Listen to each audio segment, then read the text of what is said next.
नमस्कार दोस्तों, सुप्रभात। कैसे हैं आप सभी लोग? उम्मीद है कि आप सभी लोग अच्छे होंगे। और फ्रेंड्स, जैसे कि दिन की शुरुआत हो गई है, तो चलिए आज आपको बताते हैं कि मेरे दिन की शुरुआत कैसे होती है। तो अभी मैं फिलहाल फ्रेश होकर सबसे पहले आ गई हूँ गाय लगाने के लिए, क्योंकि सबसे पहला काम मेरा यही होता है। तो देखिए हाथ में है बाल्टी। तो चलिए शुरू करते हैं काम गाय लगाने का। इसके बाद बाकी के काम शुरू होंगे। और इन दिनों तो आप कितने भी जल्दी उठें, थोड़ा सा लेट तो हो ही जाता है। और टाइम लगभग हो चुका है 6:30 का। मैं उठी थी 6 बजे। तो चलिए शुरुआत करते हैं हमारे दिन। तो दोस्तों, जैसे कि मैंने बताया ही था कि मैं सुबह सुबह क्या काम करती हूँ, तो मैं आ गई थी यहाँ गाय लगाने के लिए। और सबसे पहला काम जो होता है फ्रेश होने के बाद मेरा यही रहता है कि गाय लगा के गाय को छोड़ना। क्योंकि ज़्यादा देर अगर गाय छोड़ने में हो जाती है ना, तो फिर गाय जाती नहीं है। एक गाय की जो साथ वाली जो गाय रहती हैं, यानी इनको भी साथ की ज़रूरत पड़ती है, तो ये लोग निकल जाती हैं आगे। और जब ये गाय रह जाती हैं दोनों इस तरफ अकेली, तो फिर ये चरने के लिए नहीं जाती हैं। इसलिए सबसे पहला काम यही होता है, गोबर साफ करने वगैरह का।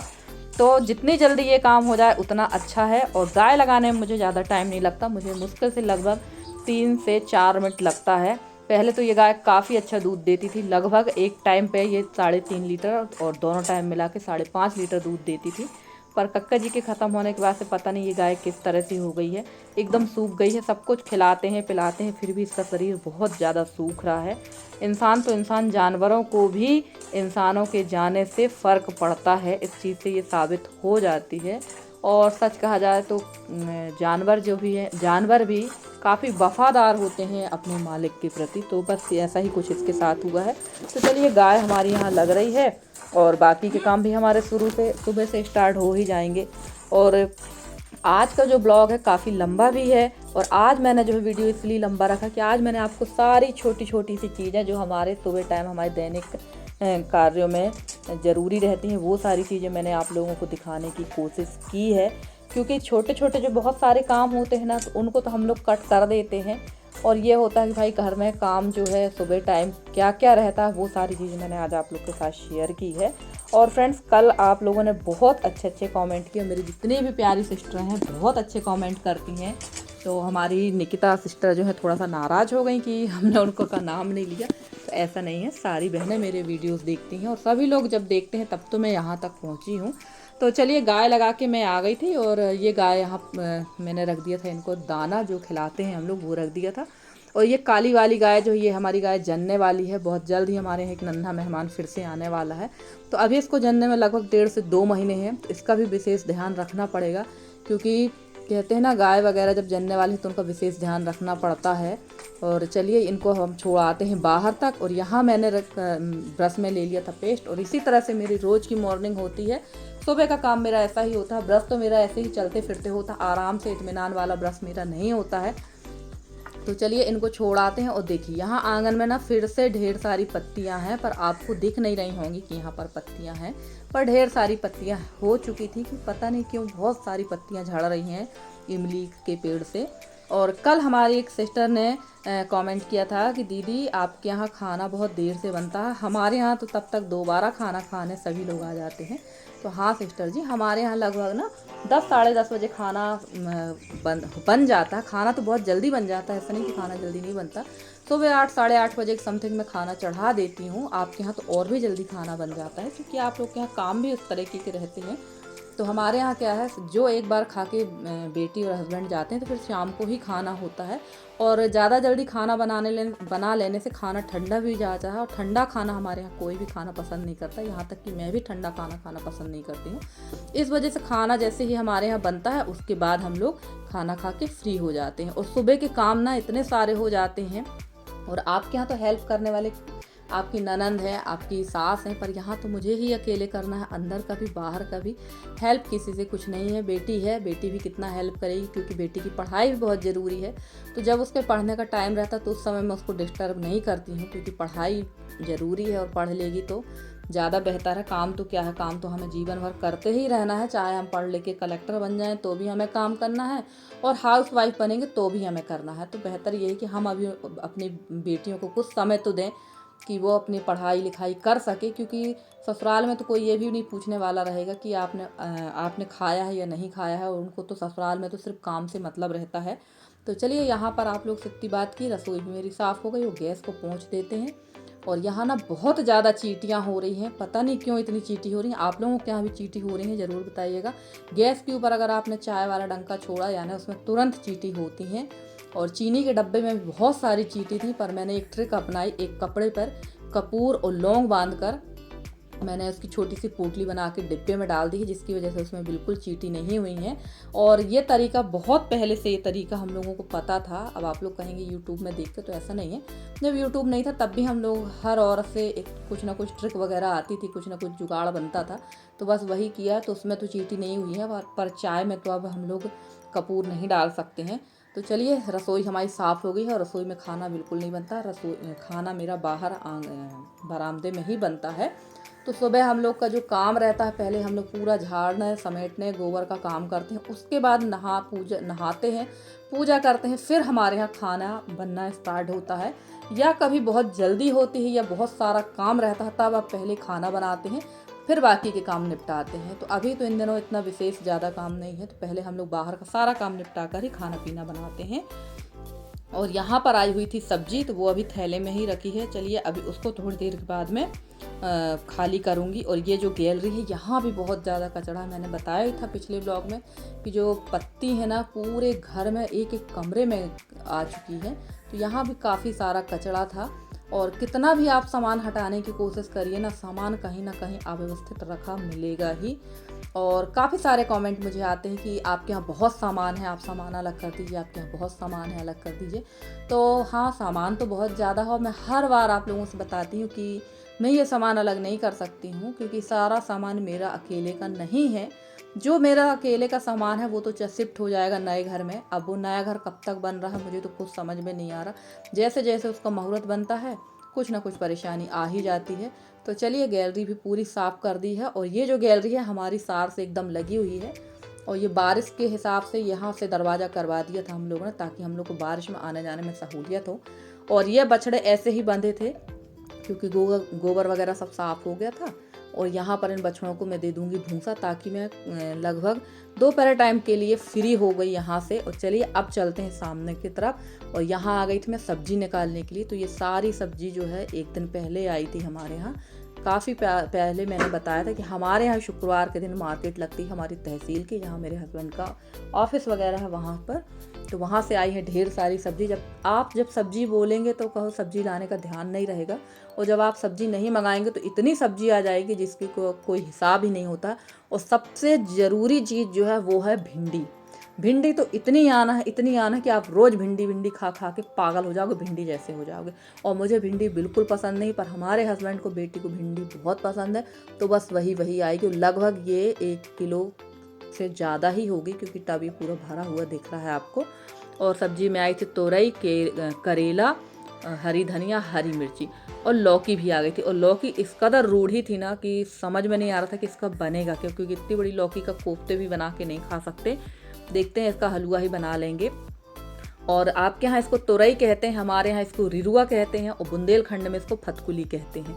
तो बुंदेलखंड यानी दमोह सागर, ये बुंदेलखंड का ही एरिया है। हमारी नानी हमेशा इसको फतकुली ही कहती थी। तो चलिए, सब्जी को धो लेते हैं, क्योंकि इन दिनों की जो सब्जी होती है ना, बहुत ज़्यादा रेतीली और मिट्टी वाली होती है। तो सारी सब्जियों को धोकर रख लेते हैं। और ये मेरे लिए बहुत सुविधाजनक काम है कि सब्जी को अगर मैं धो के रख देती हूँ ना, तो मुझे डायरेक्ट सब्जी निकाल के काट के फ्राई करने का काम रह जाता है, धुलने वाला काम नहीं रह जाता। और मैं हमेशा ही, आप लोगों ने देखा, सब्जियां सब हमेशा धुलकर ही रखती हूँ। तो ये मेरे लिए काफ़ी हेल्पफुल काम हो जाता है। और फ्रेंड्स, आप लोगों को मेरे वीडियो कैसे लगते हैं? अगर आप लोगों को मेरे वीडियो पसंद आते हैं तो प्लीज़ मेरे वीडियो को लाइक करें, शेयर करें, मेरे चैनल को सब्सक्राइब करके। जिस तरह से आप लोग अपना सहयोग और स्नेह मेरे साथ बनाए हुए हैं, इसी तरह से हमारे साथ अपना सहयोग और स्नेह बनाए रखें। मैं पूरी कोशिश करती हूँ कि आप लोगों के लिए बहुत अच्छे वीडियो लेकर आती रहूँ। और मुझे कल एक कमेंट आया था कि प्रियंका यादव जी का, कि दीदी आपके यहाँ कढ़ी बनती है, हमारे यहाँ सावन में कढ़ी नहीं बनती। तो हमारे यहाँ ऐसा कुछ भी नहीं है कि सावन भादों में कढ़ी नहीं बनती। हमारे यहाँ 12 महीने कढ़ी बनती है। सिर्फ पितर पक्ष के जो 15 दिन होते हैं उसमें कढ़ी नहीं बनाते हैं हम लोग। उस 15 दिन के दौरान हमारे यहाँ कढ़ी नहीं बनती है। और कुछ जगह पर उस 15 दिन के दौरान भी कढ़ी बनती है, क्योंकि कुछ लोगों का मानना ये रहता है कि प्राणी जो खाता है उसे वो खिलाना चाहिए। पर हमारे यहाँ 15 दिन कढ़ी वर्जित होती है। और बाकी तो पूरे साल हमारे यहाँ कढ़ी बनती रहती है। और सावन के महीने में हमारे मायके में खीर ज़रूर बना के खाते हैं। खीर का प्रचलन है, चावल की खीर ज़रूर खाई जाती है हमारे यहाँ। तो देखते हैं किसी दिन मैं भी खीर बनाऊंगी, पर अकेले के लिए क्या बनाए लगता है, क्या बनाकर खाए, क्योंकि हमारे यहाँ तो इन लोगों को कुछ भी नहीं खाना है। खीर भी बना देंगे तो अकेले के लिए कितना खाएंगे। और ये लौकी तो मैं सोच रही थी इसको मैंने काटा तो सब्जी के लिए था, पर लास्ट में फिर सब्जी भी नहीं बन पाई, ये रखी रह गई लौकी, क्योंकि खाना हमारा कहीं और हो गया। अचानक फ़ोन आ गया तो मैं फिर वहाँ चली गई थी। और नहा धोकर मैं आ गई थी यहाँ पर, और मैंने जला लिया है चूल्हा। इन दिनों तो मैं चूल्हा ही जला रही हूँ। और देखिए इसमें डाल दी है मैंने 1 चम्मच के समथिंग मेथी। और चूल्हा जलाना काफ़ी अच्छा रहता है। और हमारे यहाँ भी लकड़ी कंडा बहुत ज़्यादा होता है, ईंधन की मात्रा बहुत होती है। बस थोड़ा सा चूल्हा जलाने में आलस महसूस होता है ना, जिसकी वजह से चूल्हा नहीं जलाते हैं। और गैस तो बहुत ज़्यादा महंगी गैस, तो हमारे यहाँ 11 साढ़े 1100 का एक सिलेंडर भरा जा रहा है। और देखिए यहाँ डाल दिया है मैंने इसमें जीरा। तो ये सारी चीज़ भूंज लेंगे। और ये 1 चम्मच सौंफ है, इसमें 2 लौंग आ गई थी, लौंग मैंने ली नहीं थी तो मैंने हटाई नहीं। और ये सूखी वाली लाल मिर्च है, लाल मिर्च हमारे यहाँ की बहुत ज़्यादा तेज़ होती है, तो इनको बहुत अच्छी तरह से भूंज लेंगे। और आप लोग सोच रहे होंगे क्या बना रहे हैं, वैसे तो आप टाइटल देख के समझ गए होंगे, मैं बना रही हूँ भरमा प्रीमिक्स, वो भी देसी स्टाइल वाला। और ये डाल दिया है मैंने खड़ा वाला धना। और इसमें डाल देंगे ये मिर्च, क्योंकि मिर्च ना थोड़ी सी इसमें सीलन थी, तो ये दोबारा से अच्छी तरह से भून जाएगी। तो ये सारे मसाले भूंज के रख लेंगे। और पहले ना ताज़ा मसाला ही पीस कर सब्जी में डाला जाता था, जैसे कि हमारी 1-2 सिस्टर लोग डालती हैं ताज़ा मसाला पीस के, तो उसका स्वाद कुछ और ही रहता है खाने में। और सच कहूँ तो ये जब मैं मसाले भूंज रही थी ना, इसकी इतनी बढ़िया खुशबू आ रही थी ना, बता नहीं सकती, पुराना समय याद आ जाता है। और वैसे पहले मैं भी मिर्ची और धनिया पीस कर ही डालती थी, पर अब थोड़ा सा समय बचाने के चक्कर में नहीं पीस पाती हूँ। पर कभी कभी सोचती हूँ कि धनिया और मिर्ची पीस कर ही ताज़ी डालूँ। और देखिए ये मूंगफली भुन गई, और इसमें डाल दिया मैंने 1 कटोरी तिल, ये सफ़ेद तिल थी, इसको भी मैंने डाल दिया है। और हमेशा बना भरमा की सब्ज़ी बनाने में मैं बहुत कतराती थी, क्योंकि इसमें बहुत ज़्यादा टाइम लगता था, बहुत ही ज़्यादा टाइम, जिसकी वजह से मैं ना इसको बनाने में बहुत ज़्यादा कतराती थी। तो चलिए यहाँ पर फटाफट से अब ये मसाला मैंने मिक्सर में पीस लिया था। और तिल और मूंगफली में रहती है ऑयल की मात्रा, ये तो आप लोग सभी जानते हैं। तो थोड़ा सा ये एकदम ऑयली हो गया था। तो चलिए सारे मसाले मैंने जो जो इसमें भूंजे थे वो पीस लिए हैं। और ये है भुना हुआ बेसन। बेसन की जगह आप ना जो फूटे आते हैं ना, फूटे हुए चने मार्केट में, आप वो भी ले सकते हैं। उसको पीस के चलनी से चाल लेंगे तो उसके जो ऊपर के छिलके होंगे वो अलग होंगे, और पाउडर आपको मिल जाएगा। तो इसमें डाल दिया 4 चम्मच के लगभग मैंने पिसा हुआ टमाटर पाउडर, क्योंकि इन दिनों टमाटर तो में आग लगी है, बहुत ज़्यादा महंगे हैं। तो ये भुना हुआ 4 चम्मच मैंने डाल दिया है टमाटर पाउडर। 1 चम्मच डाल दिया है इसमें नमक ज़्यादा नहीं डालेंगे। और बाकी सारे मसाले डाल देंगे। तो 2 चम्मच डाला है मैंने गरम मसाला, थोड़ी सी बिल्कुल कसूरी मेथी 1 चम्मच के समथिंग डाली थी, क्योंकि कसूरी मेथी का टेस्ट मुझे और मेरे घर में किसी को पसंद नहीं, हल्का सा कड़वाहट होती ही है। 1 चम्मच डाल देंगे इसमें चाट मसाला। और इसमें डाल दिया था मैंने कश्मीरी मिर्च, जो हमारी कलर वाली मिर्च आती है, वो भी मैंने इसमें डाल दिया था। और सच में बहुत गजब का मसाला बना था, ये बहुत ही स्वादिष्ट मसाला बना था। और इसकी खुशबू इतनी अच्छी आ रही थी ना, जब खुशबू इतनी अच्छी है तो सोचिए सब्ज़ी कितनी अच्छी बनेगी। और बहुत जल्द ही मैं भरमा वाली सब्ज़ी बनाना शुरू करूँगी, क्योंकि मुझे भरमा सब्ज़ी बहुत पसंद है। और जब भी आपको भरमा की सब्ज़ी बनाना हो तो बस प्याज को अच्छा पीस के और अदरक लहसुन का पेस्ट तैयार कर लीजिए, और उसमें ये मसाला डाल दीजिए।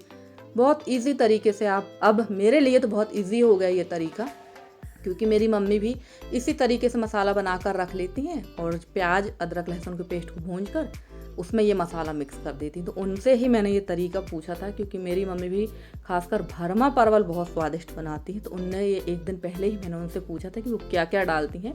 तो ये सारी चीज़ें एकदम देसी स्टाइल से मैंने ये तैयार कर लिया है। और इसको एयर टाइट डिब्बे में भर के रख दूँगी फ्रिज में। और हमारे यहाँ बहुत सारी सिस्टरों ने कमेंट किया है, खासकर हमारी चंद्रिका दीदी ने। उन्होंने कहा है कि दही की सब्जी बनाती हूँ तब भी पेट नहीं भरता। और कढ़ी उनको बहुत पसंद आती है, कढ़ी तब उनको बहुत पसंद है ये कढ़ी वगैरह। और देखिए घर का बाकी का काम निपटा के मैंने बताया ही था कि सब्जी तो मैंने काट रखी थी, पर प्लान चेंज हो गया। मैं पहुँच गई थी अपनी भाभी के यहाँ, क्योंकि उनने बनाई हुई थी चिरपर कढ़ी। और मैं पहुंच गई थी यहाँ खाने, क्योंकि ये बहुत अच्छी लगती है, एकदम देहाती वाला खाना खाने हम पहुंच गए हैं अपनी भाभी के यहाँ। तो चलिए फ्रेंड्स, आइए आप लोग भी खाइए और देखिए चिरपर कढ़ी कैसी होती है। और कौन कौन ये खाया है ये भी बताइएगा। इसमें दही और मठा का उपयोग नहीं होता है, ना ही टमाटर का, पर ये खाने में एकदम मस्त लगती है। तो आज का वीडियो आप लोग को कैसा लगा फ्रेंड्स ज़रूर बताइएगा। अच्छा लगा हो तो कमेंट करिएगा, शेयर करिएगा। मिलते हैं हम आपसे अगले वीडियो में, तब तक के लिए bye bye and take care.